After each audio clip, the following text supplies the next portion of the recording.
didn't really do much of anything besides the usual brawling and elimination attempts before being 86th. Koko B. Ware. Remember that? He just came for a paycheck, bro, because that was like another fucking random ass return, bro. They used to always have those in the early days. Oh, what's up? Oh, what's up? Yo, what up? It's Marty back here with another video. Today we're about to be reacting to a video by Cultaholic Wrestling. The video is going to be on Forgotten One Night Only WWE Returns. Before we get into this, don't forget to leave a like and subscribe. And bro, the one night only returns, we all like know those were like kind of due to like the legends in the past of you know, Vince McMahon not building talent and bringing them back because he couldn't like create any new talents, and they were just sitting up there just like waiting for another paycheck, bruh. But like, it was nice to see those, but it kind of got tired around fucking 2017, and you couldn't really do nothing in 2017. That was a horrible year, and 2019 was. But let's get into it. Marty Jannetty. Given that he Marty more than likely Jannetty holds the record for the most WWE firings, it's not entirely surprising that Marty Jannetty might have made a return or two that you may have forgotten about or just missed entirely. A star during the 80s and 90s, the former Rocker famously returned for a reunion with Shawn Michaels, followed by a cracking singles match with Kurt Angle on the road to WrestleMania 21 in 2005. A little less memorable were the two one-shots Jannetty did in 2007 and 2009. In 07, Party Marty was brought in to do a job for Mr. Kennedy to further Kennedy's feud with Michaels. Taking place on Raw's 15th anniversary. That's crazy, bro. This nigga is still trying to live out the days of the Rockers, bro, with his attire, bro.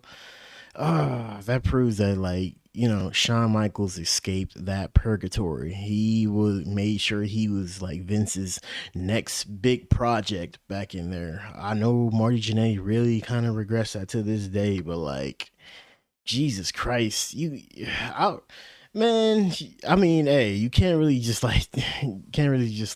when you're gonna become a star in this business or not. You're gonna have to really grind. But like, I guess he had a real drinking problem when I learned in another video. But like, living out these days, it hasn't been popular since the 80s, even in the early 2000s, bro.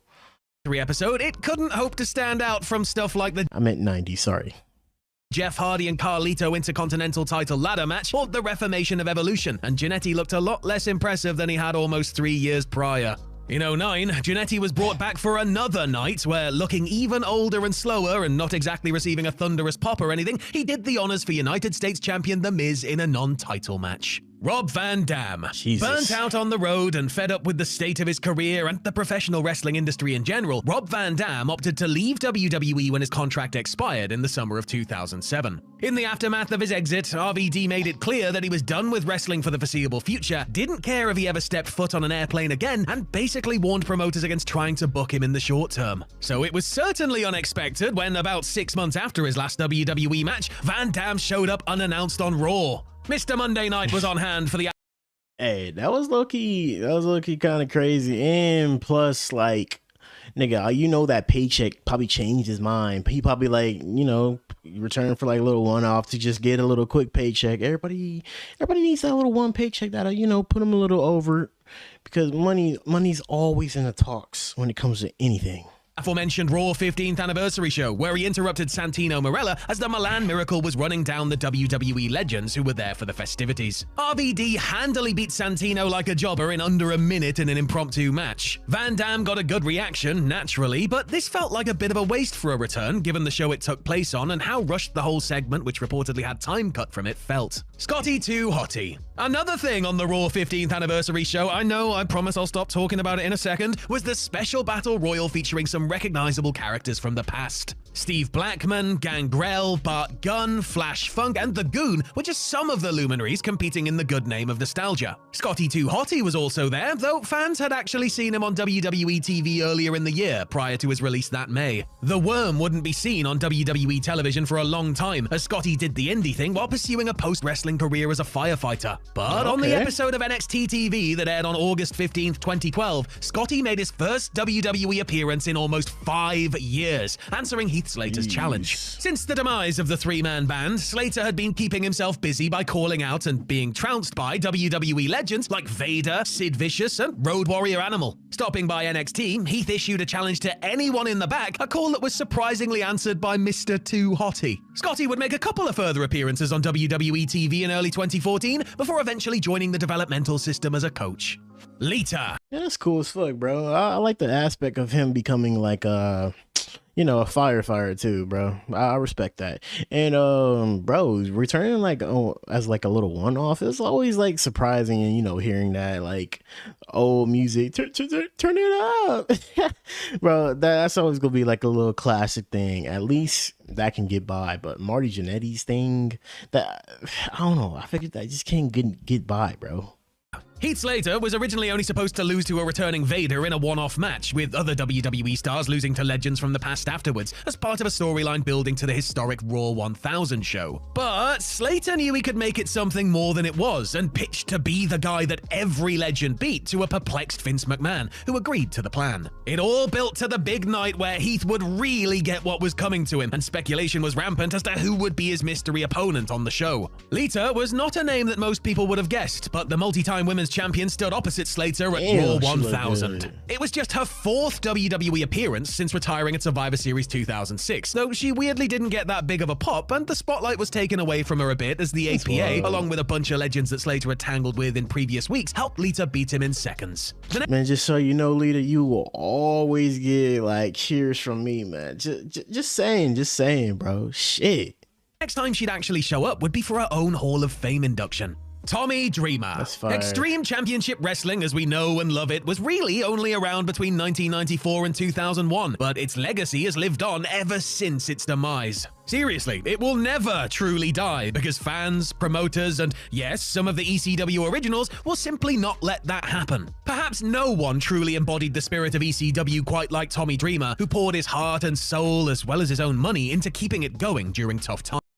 And trust me, this man really like got wronged by like every like body in the past, bro. Well, I'm not gonna say everybody. Well, probably like two particular people, Vince McMahon and like, Paul Heyman, surprisingly. And he poured all his like, tears and sweat into that company, and Paul Heyman like did him dirty, bro. Like, I know he's like always like known as the ultimate underdog in every little story, but like, and like he almost ended up offing Paul Heyman and shooting himself if he didn't get a job. Like, dude, back in the day, shit is just crazy, man. Hearing about all these stories behind the scenes is just wild.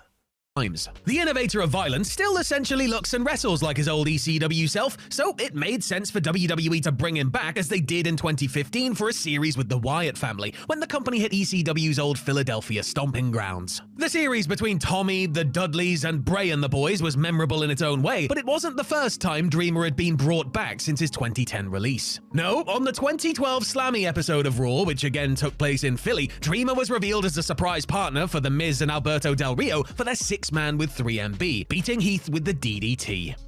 Tatanka. The Andre the Giant, a good way for WWE to get a bunch of the roster on the WrestleMania card in a match that at least had some stakes attached to it. In 2016, at WrestleMania 32, WWE not only loaded the field with people from Raw and SmackDown, but called in some legends and celebrities to do battle over the big trophy. Adding a little extra oomph was the presence of soon-to-be WWE Hall of Famer Diamond Dallas Page and NBA great Shaquille O'Neal. Both men, of course, got their moment to shine with DDT. We still ain't get like a feud against Shaq in fucking Big Show to this day. It's not happening anymore because like we know what's happening to Big Show's knees, bro. Like, oh my god, have you seen the Jera Cruz? Oh man, bro, Jesus, his knees are just like out of commission. P hitting his diamond cutter on one of the Ascension, and no, I can't be bothered to check whether it was Connor or Victor, you can go do that, before being chucked, while Shaq got into it with Big Show. What you probably don't remember about the match is the fact that Tatanka was in there. No, seriously, he was in there, even though he didn't really do much of anything besides the usual brawling and elimination attempts before being 86th. Koko B. Ware. Remember that? He just came for a paycheck, bro, because that was like another fucking random ass return, bro. They used to always have those in the early days. Time in 2005 when Rob Conway, looking like an even buffer Bagwell, started doing his own version of the Legend Killer shtick. Of course you don't. Unlike Randy Orton, whose rise as the Legend Killer took place on Raw and pay-per-view and featured victories over all-timers like Shawn Michaels and Mick Foley, the con man's quest against wrestling's past didn't propel him up the card. In fact, a bunch of it took place on Sunday Night Heat, including matches against Greg the Hammer Valentine and Koko B. Ware. The Birdman had last wrestled for WWE back in 1994, though he had made a one-night-only return as the Blue Blazer for a bizarre angle on Raw in '99. The gag was he was covering for his former high-energy tag partner, Owen Hart. Sans Frankie, and not wearing the vibrant colors that helped him stand out during his prime, or performing any of his high-flying moves for that matter, Koko did about as well as could be expected before looking at the lights in a basic match that turned out to be his last in WWE. Sunny. At WrestleMania 25... Hey, at least they didn't have the nigga go over, because that would have humiliated that nigga even, the other guy even further. Because this nigga hasn't wrestled since like 1994. Jesus. WWE customarily loaded up the card with grudge matches, title matches, and gimmick matches fit for the showcase of the Immortals. But unfortunately for WWE's long-suffering so-called divas, there was no space on the show for a featured singles or tag match to showcase the best the division had to offer. Instead, WWE presented a Miss WrestleMania 25 Woman Battle Royal featuring names from the past and present, as a way to have at least some female representation on the grandest stage. Trish Stratus and Lita, perhaps sensing how the whole rotten thing would turn out, declined the invitation to participate. That's good on them. That's good on them. This is why I respect them for being like the leaders of like how this shit was in like the fucking past, because they advocated for women's rights. And like I'm not trying to dick ride in the video. Calm down. And I like advocate for like women's wrestlers, because like they were treated dirty, bro. Look what the fuck they did with Santino. I'm always against this. I like funny shit going on with Santino, but like this segment was fucking terrible, bro. It really was. But like I really glad they declined that, and it's good on them, because this era and them not trying to give them like a good spot. And this really proves like how women's wrestling was like looked upon in WWE way back then, and TNA was actually the only one that was like doing them justice. While Tori Wilson subsequently expressed her regret at bothering to turn up at Houston's Reliance Stadium. With all of the women coming out at the same time and the massive bodies making it hard to make out just who the hell was in the ring, many fans wouldn't have clocked that Sunny was in the mix, marking just her second WWE appearance since leaving the promotion in 1998. In what was her one and only official WWE match, she was quickly eliminated by Beth Phoenix. Jackie Gator and Joy Giovanni were in there too, believe it or not. Alejandro Armando Estrada. In 2006, WWE showed that what was once considered old hat could be something new and different when they reintroduced an archetype that had been popular in the 1980s and early 90s. Umaga and Alejandro Armando Estrada may have visually looked like they were an act who belonged in decades past when they hit the scene in 2006, but the duo had great chemistry, and the Samoan Bulldozer got over big thanks to his in-ring intensity coupled with... That shit fucking worked, bro. The reason why that shit worked is because of Umaga, and that nigga Armando Estrada came off as an annoying ass fucking talker, bro. He's like, Umaga. I remember like he first arrived when he got in the ring and announced him for fucking Ric Flair. That shit was just too legendary, bro. His manager talking him up. Armando was squeezed out around the time of the Battle of the Billionaires and subsequently had a run as the general manager of ECW before being released in November of 2008. 2 years later, WWE re-signed him, but Estrada did zilch before randomly showing up alongside Tyson Kidd on the May 16th, 2011 episode of Superstars, during a storyline where Kidd was trying to find the right manager. Claiming to be more of a professional businessman, Armando had shed his accent and changed his appearance. And that was it, as Estrada didn't make another televised appearance prior to being released once again in June of 2012. And Eugene. It feels very much like a fever dream, but Eugene Mania really did run wild back in 2004. After an age of grafting in Ohio Valley Wrestling, the hardworking Nick Dinsmore realized his ticket to the main roster was to create a memorable character, and thus the, special nephew of Raw General Manager Eric Bischoff arrived like a force of nature on Monday nights. Eugene got very over very quickly, and for a time was involved in some major storylines and matches. But the gimmick ultimately ran its course, and after his second wellness policy violation, he was released in 2007. Dinsmore. I'm really fucking surprised that this gimmick really got overhead like it did, bro, because it was just fucking wild. I mean, maybe it was just the era. That's probably it.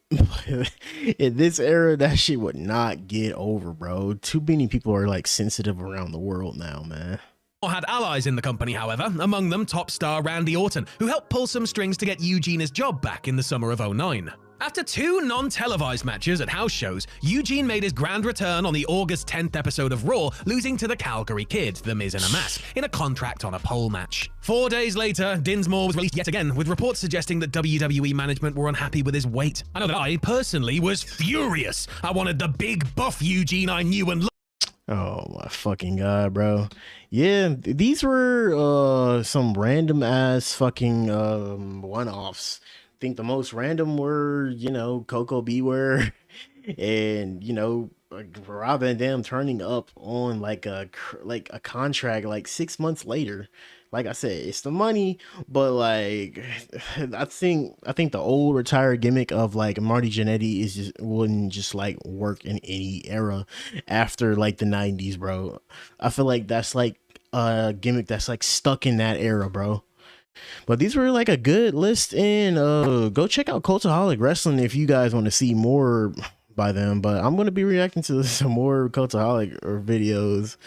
But if you like my reaction, and if you like want to see more wrestling videos, leave a like and subscribe and tap that hype button, because I am a small YouTuber, bro. It really helps me at the end of the day. But I'll catch you guys in the next video. We are on the road to 600. Catch you guys in the next video. He was the best guy around. What about the people he murdered? What murder?